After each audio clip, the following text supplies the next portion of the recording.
No início, era o caos. O caos do mito não é o mundo pré-existente em estado caótico. Não é a matéria indiferenciada, nem tampouco o espírito diferenciador. Ele não é uma realidade, é somente uma denominação simbólica. É o caos que o espírito humano encontra quando procura explicar a origem do mundo. O caos simboliza a derivação do espírito humano diante do mistério da existência, simbolicamente, diante da criação. O símbolo quer dizer o que existe no início é caótico, misterioso, para o espírito humano e seu esforço de explicação. Assim, o caos ou o mistério encontra-se mais além dos dois princípios distinguíveis do mundo existente, mais além não somente da matéria ser diferenciada, mas também do espírito diferenciador. O caos, assim definido, pode ser designado como a essência misteriosa da vida, de onde emana o mundo aparente. É importante, portanto, fazer uma distinção entre a essência e a aparição. A essência é misteriosa, caótica. A aparição, porque fundada na essência, é legal. A aparição compõe-se do espírito e da matéria. A legalidade desenvolve-se historicamente pela evolução. Esta consiste na interpenetração dos dois princípios do mundo aparente, matéria e espírito. A matéria opõe-se ao espírito. A mitologia grega dá forma à imagem do desenrolar evolutivo, apoiada numa luta entre o princípio material Titã e o princípio espiritual Divindade. Desse modo, torna-se claro que, segundo a intenção profunda do mito, a divindade espírito, tanto quanto a ideia de uma materialidade que lhe seria oposta, não pertencem à essência, ao mistério, ao caos. Ambas são imaginadas como emanado do mistério e permanecendo como figuras aparentadas. Chamadas de espírito ou materialidade, ou em termos míticos, Urano e Zeus, por um lado, e Gaia, Geia, e Titã, por outro. Essas são apenas ideias e imagens representativas. O que importa são as imagens graças às quais o mito consegue exprimir a relação entre essas ideias fundamentais. Os titãs, filhos de Gaia, simbolizam a materialidade. Zeus, descendente de Urano, representa a espiritualidade, mas Zeus é, ele próprio, filho de um titã. Os titãs divinizam-se, a matéria espiritualiza-se. Nestas figuras simbólicas, encontra-se condensada toda a legalidade evolutiva do mundo aparente. Dado que o mistério caos permanece assim distinto de suas imagens simbólicas, poderíamos dizer que a mitologia grega é, no fundo, um monoteísmo que se expressa através de uma simbolização politeísta. As primeiras formas do mundo aparente que irrompem do mistério caos são, portanto, a matéria-mãe e o espírito-pai, a terra e o céu. Céu e terra, simbolicamente personificados, são representados por Urano e Gaia, respectivamente. Urano e Gaia unem-se, e essa união dá nascimento às manifestações elementares que caracterizam as origens do mundo, muito antes da aparição da vida. Porém, ainda que fecundada e ao mesmo tempo devastada pelas torrentes diluvianas que caem do céu, a Terra Gaia não se submete senão involuntariamente ao princípio formador, Urano, de quem sofre a violência. A teogonia e mesmo a mitologia grega em seu conjunto não é outra coisa senão o desenvolvimento dessa união ou posição inicial entre o princípio formador e o princípio elementar, entre espírito e matéria, cujos primeiros representantes simbólicos são Urano e Gaia. Essa união-oposição torna-se a condição tanto da evolução quanto da involução. A prevalência da união, a penetração da matéria pelo espírito, decidirá em favor da evolução. A prevalência da oposição, a resistência hostil ao espírito, conduzirá à involução. A evolução predomina e terminará por criar a matéria animada, o corpo, a carne, sede dos desejos, e mesmo o corpo humano animado pelo espírito, clarividente tornado consciente.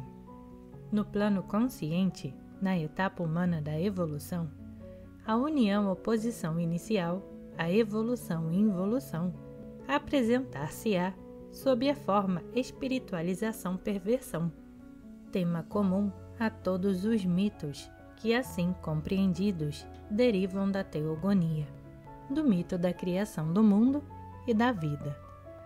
A mãe da aparição é Gaia, a terra-matéria ainda não maculada de vida. Ela é, no entanto, condição da vida futura. Ela produzirá a vida. A Terra se tornará a mãe da vida. Urano é o céu pai.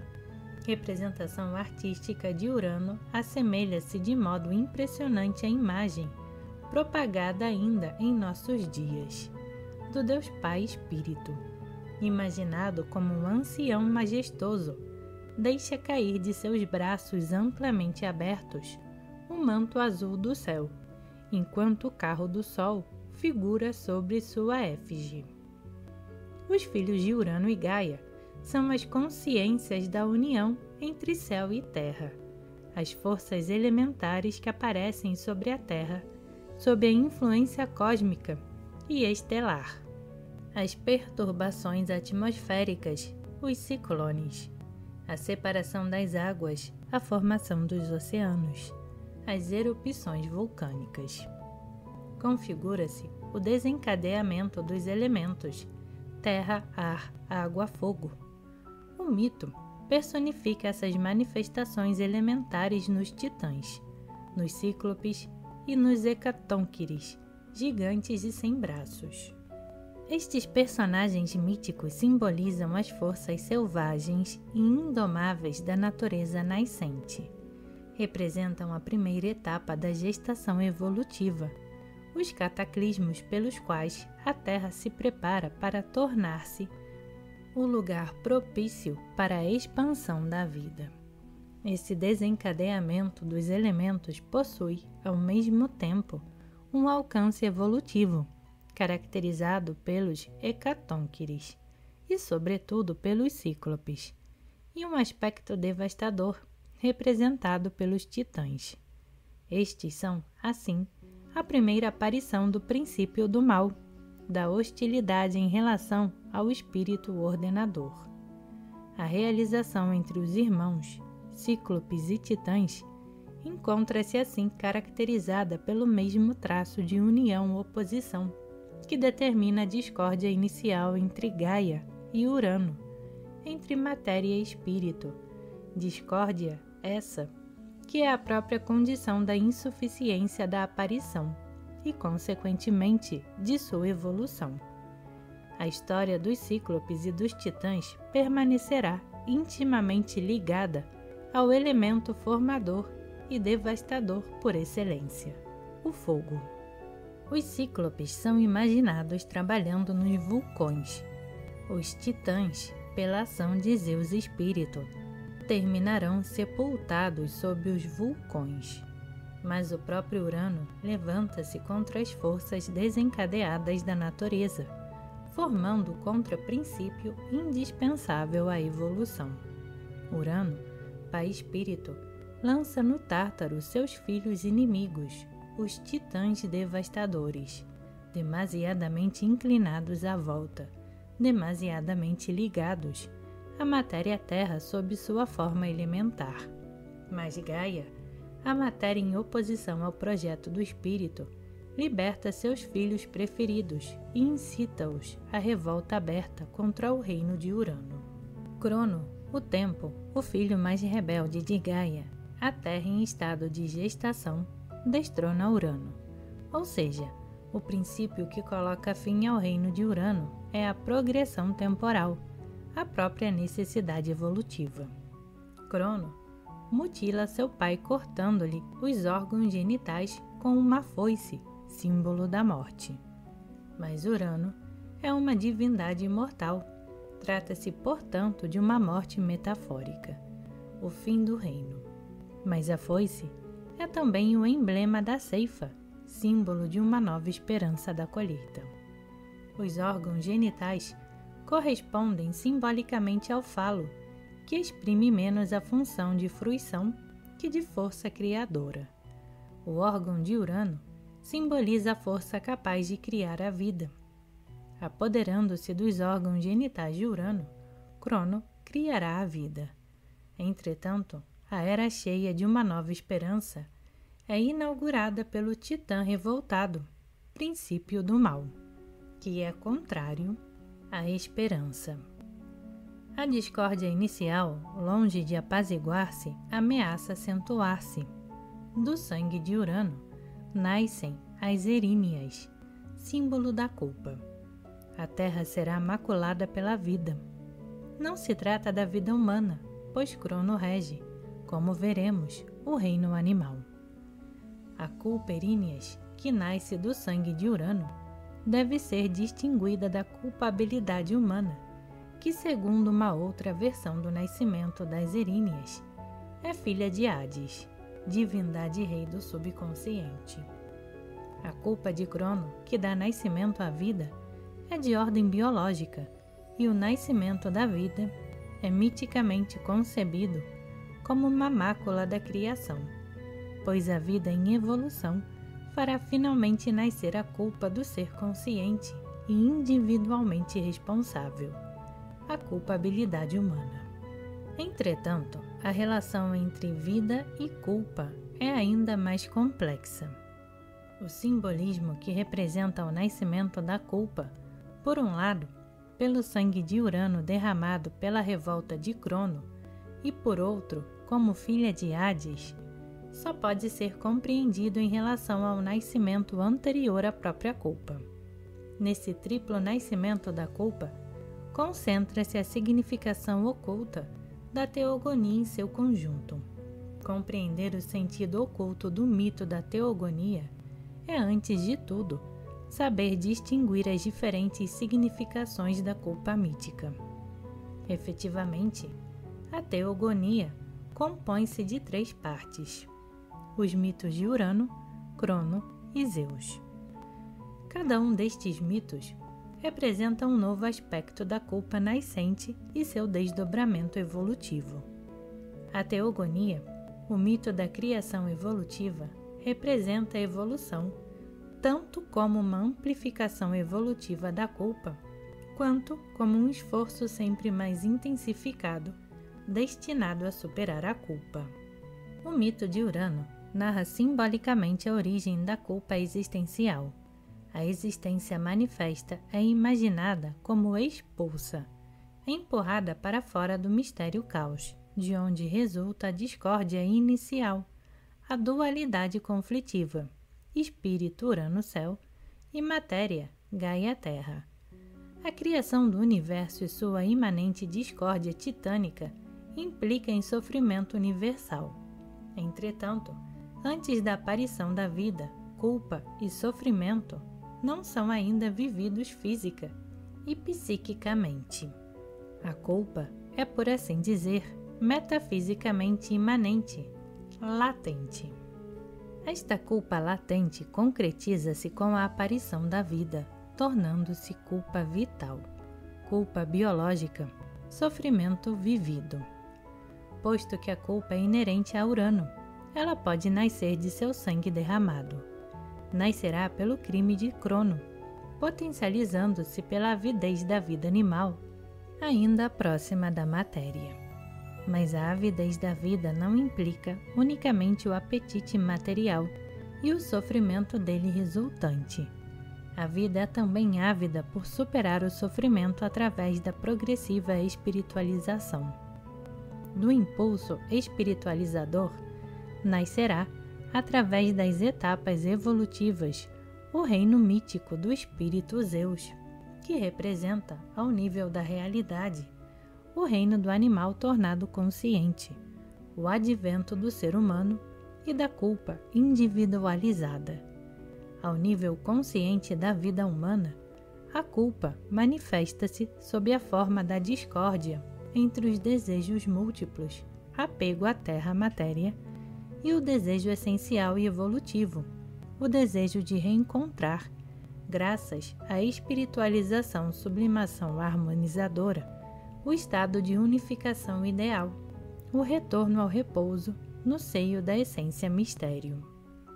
Visto que o desejo essencial aspira ao repouso no seio do mistério imaginado como princípio criador, o mito pode dar a entender que é Deus, símbolo do mistério, que exige do homem o esforço espiritual e sublime, o esforço ético. Na realidade, o imperativo ético é imanente à vida. A evolução extrai seu impulso da discórdia inicial, da antinomia, que oscila entre os dois princípios da aparição, matéria e espírito. Entretanto, a evolução permanece imperfeita. O aperfeiçoamento evolutivo através do tempo nunca atingirá o retorno perfeito, o repouso no absoluto. A vida permanece simbolicamente culpada em relação à essência.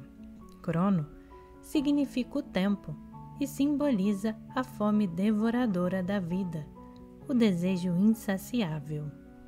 Com a primeira manifestação de vida, com a primeira tensão psíquica, com o primeiro esboço do desejo, estabelecem-se o plano temporal e sua insatisfação. Com o reino de Crono, tem início o tempo, o sentimento de uma duração que se escoa entre a excitação e sua satisfação. O mito exprime o advento da vida ainda de uma outra maneira, da espuma que envolve o órgão sexual de Urano, lançado por Crono ao mar, nasce Afrodite. Deusa do amor, sob sua forma puramente física, geradora da vida.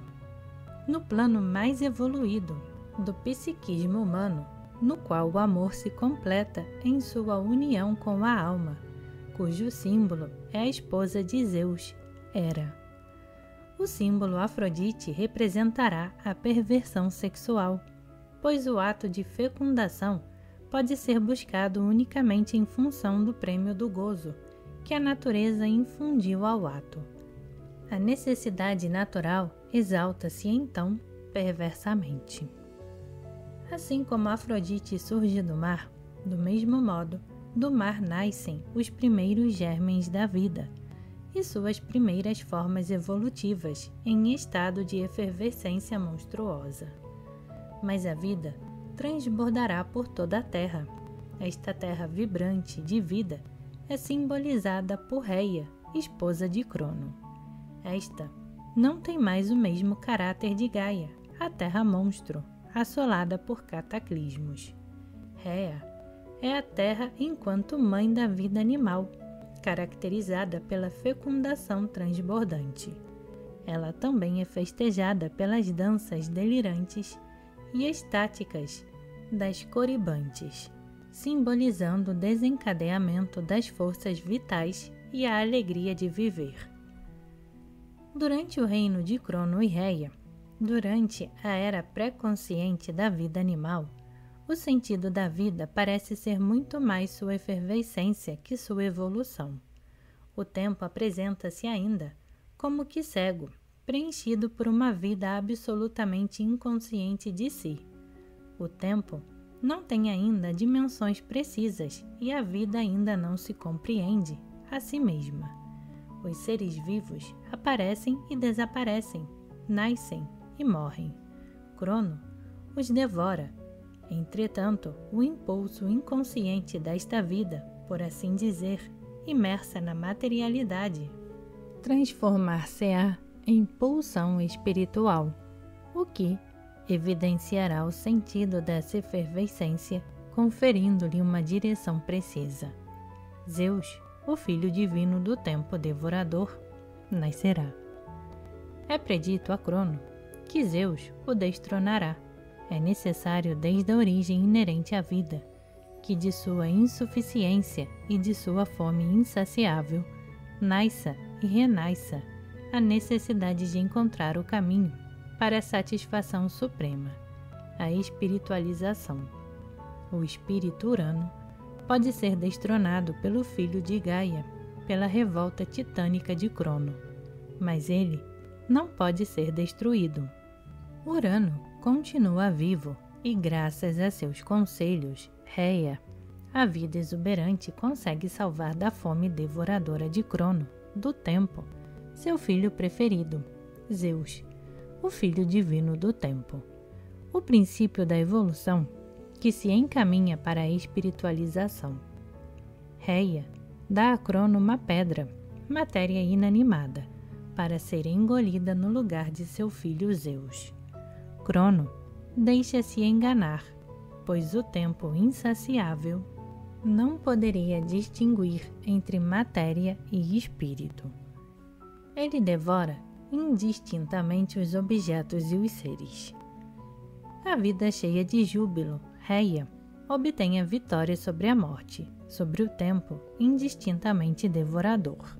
Salvo por Rhea, o filho Zeus crescerá.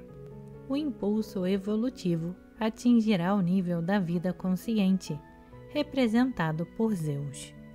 Sua infância protegida e festejada pelo júbilo entusiasta das coribantes. Ao tornar-se adulto, Zeus obriga Crono, que havia engolido os filhos de Rhea, precursores do espírito consciente, a devolver a vida a seus irmãos e irmãs. Estabelece-se uma nova etapa evolutiva, o reino da vida consciente, o reino da vida humana, submetida à lei do espírito, Zeus. O reino de Zeus representa a reentronização de Urano ao nível da vida consciente. O espírito ordenador do mundo, Urano, tornou-se o espírito harmonizador dos desejos humanos, Zeus. A discórdia inicial conduz à vitória do espírito, ao menos no que concerne à esfera ideal representada pelas divindades. Quanto à vida humana, permanece submetida à discórdia culposa, mas também à vocação evolutiva, ao apelo e à lei do espírito harmonizador.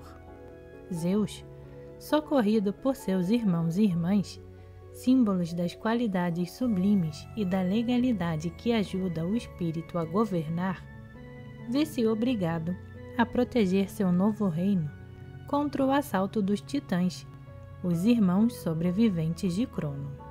Os titãs, convertidos em adversários do espírito consciente, não simbolizam mais exclusivamente as forças selvagens da natureza.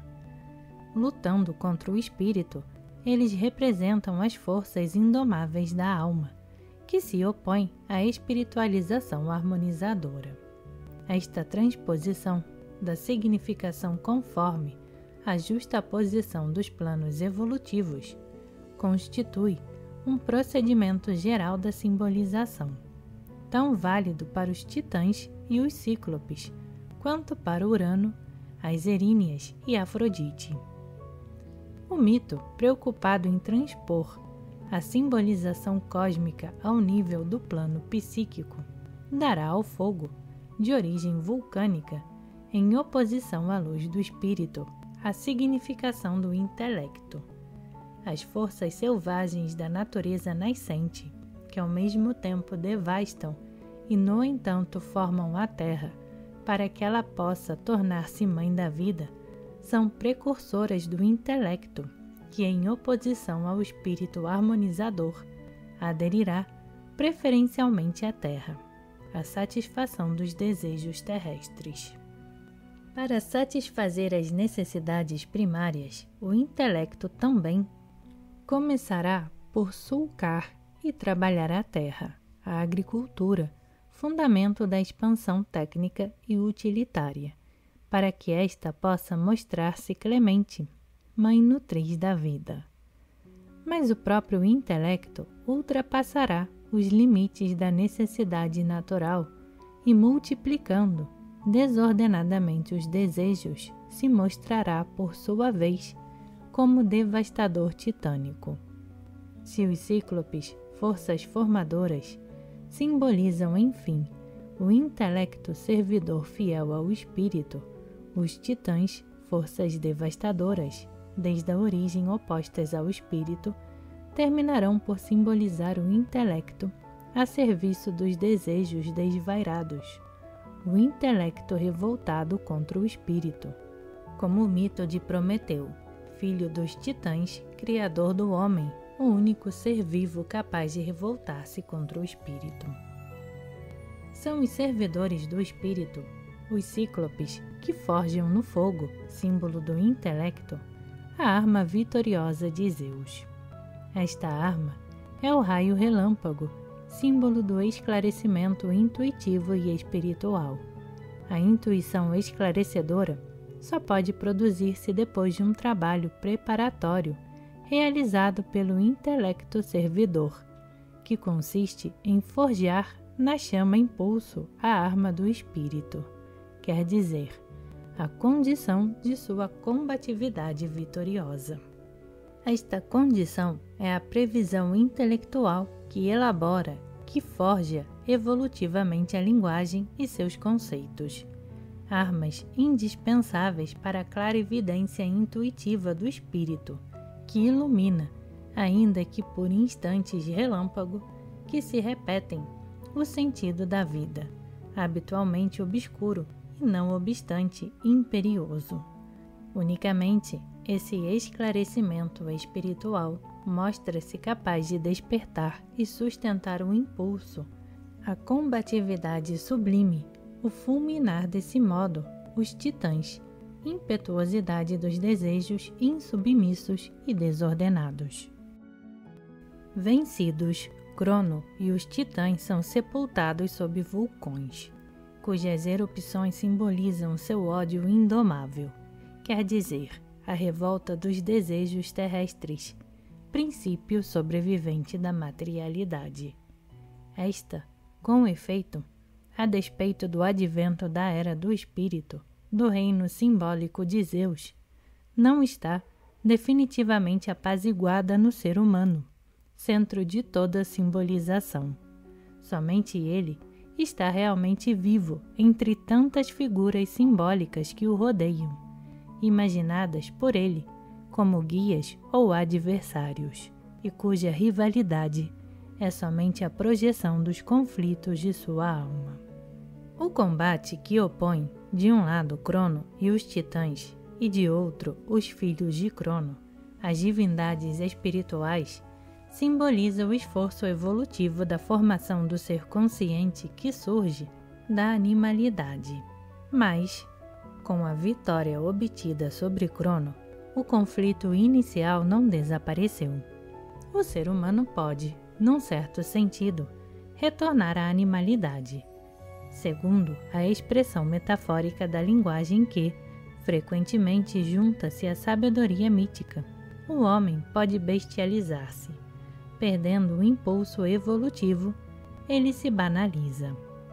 O mito simboliza esse perigo através do monstro Tífeu, criado pela Terra Gaia, como última tentativa de oposição ao espírito. Tífeu é o mais temível de todos os monstros, inimigos do espírito. Ele simboliza a possibilidade de banalização do ser consciente, a mais decisiva oposição ao espírito evolutivo. O recuo em direção à imediatidade dos desejos característicos da animalidade.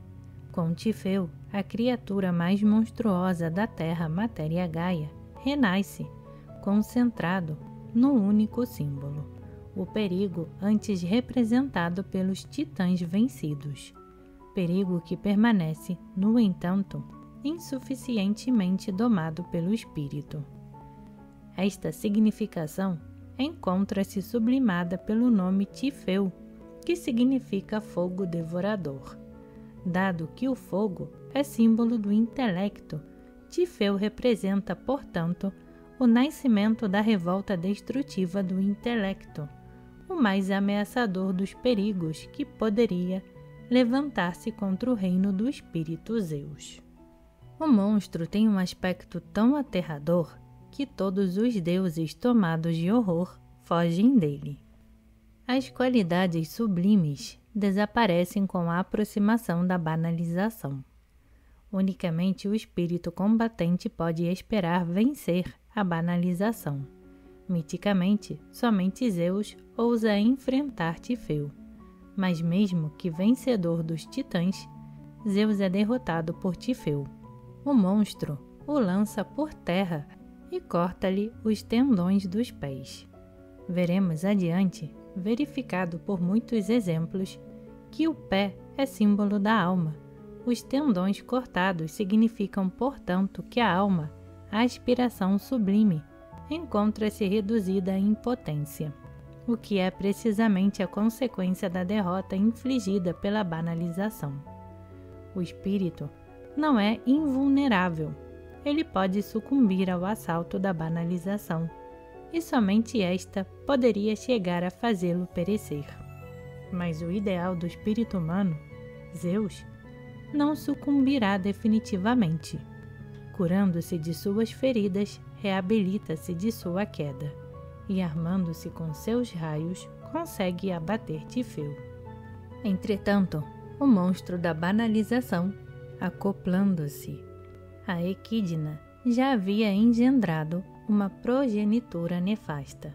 Equidna, ser monstruoso, metade mulher, metade serpente, simboliza o desejo terrestre, mulher, vaidosamente exaltado em relação ao espírito, serpente.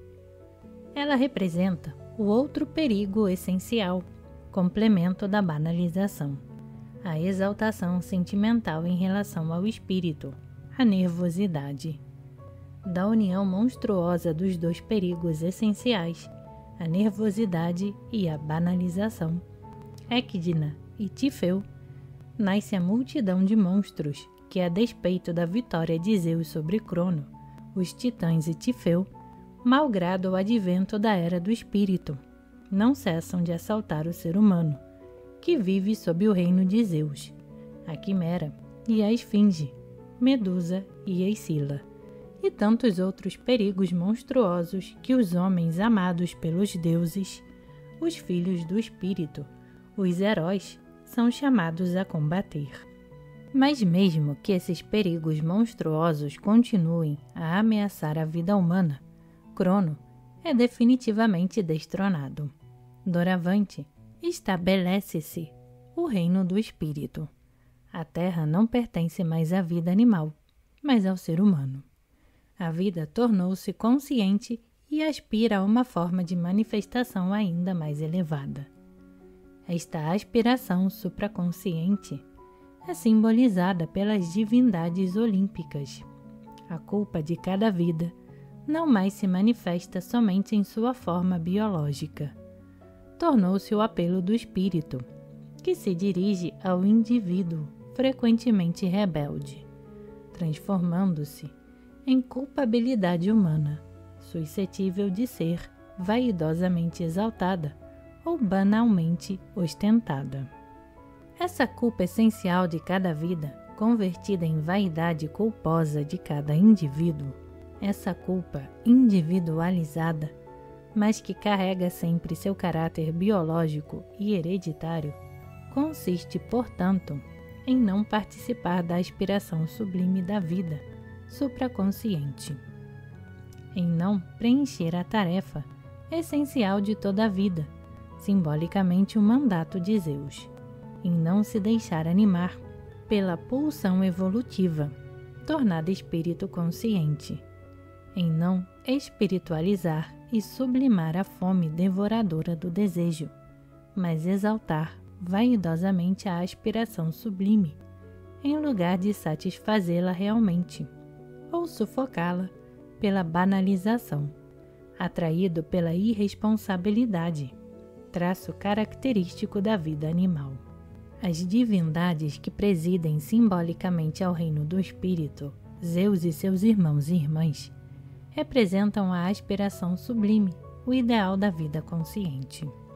Os filhos divinos de Crono, vencedores de seu reinado, são 3 irmãos, Zeus, Poseidon e Hades, e 3 irmãs, Hestia, Deméter e Hera. Dessas divindades, as 3 irmãs simbolizam as etapas da história evolutiva do desejo humano, enquanto que os 3 irmãos representam a legalidade que governa a discórdia entre o sublime e o perverso, traço distintivo que separa a vida consciente da vida pré-consciente.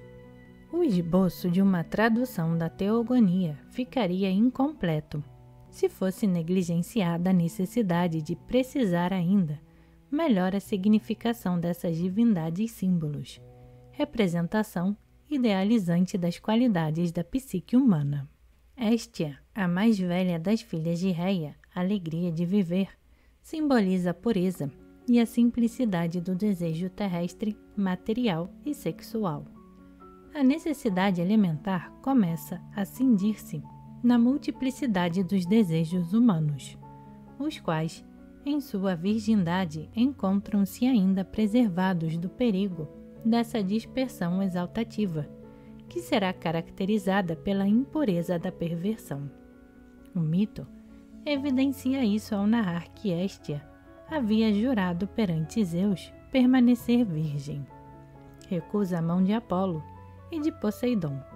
Apolo, filho de Zeus, é símbolo da espiritualização harmonizadora, ideal elevado demais para a intencionalidade elementar, simbolizada por Hestia.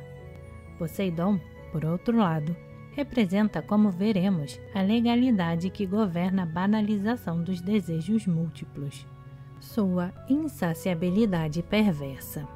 Hestia, ao recusar tanto um como o outro, representa, portanto, a vitória sobre os 2 perigos do desejo, a exaltação em relação ao ideal e a exaltação em relação aos prazeres. Ela representa, assim, a justa medida, realização da sublimação na medida do impulso disponível. Este é o ideal mais elementar, válido para cada vida humana, ideal que se encontra no centro de toda a mitologia grega. A existência de moderação está assinalada pelo atributo de Hestia, chama sagrada, a chama do lar, daí lareira. Hestia é, por essa razão, a protetora do lar. Deméter, a segunda irmã, simboliza os desejos múltiplos do homem expostos à tentação perversa, que, em razão do sofrimento que dela resulta, podem ser capazes de receber um reforço do impulso sublimador. Deméter representa a terra povoada pelo homem. Ela não é mais como Gaia, o símbolo da terra imaculada e monstruosamente selvagem. Ela não é como Reia, o símbolo da terra cheia de vida animal. Deméter representa a terra fecunda, trabalhada pelo agricultor, e que, pela colheita dos frutos, provê a necessidade sadia do homem.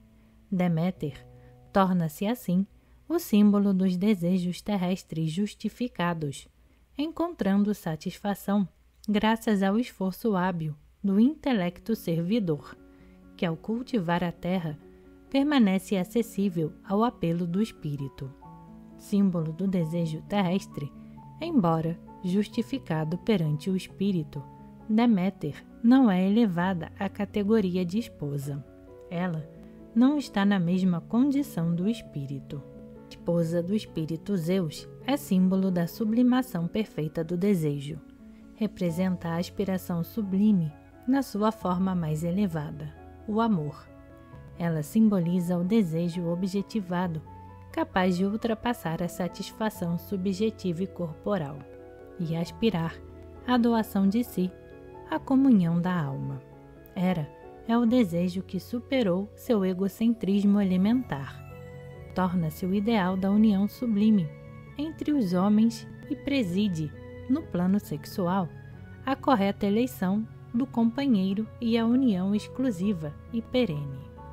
Desta forma, Hera torna-se em um plano que ultrapassa a significação de Hestia, a protetora do lar familiar, e num plano superior ao sentido de Deméter, a protetora da comunidade.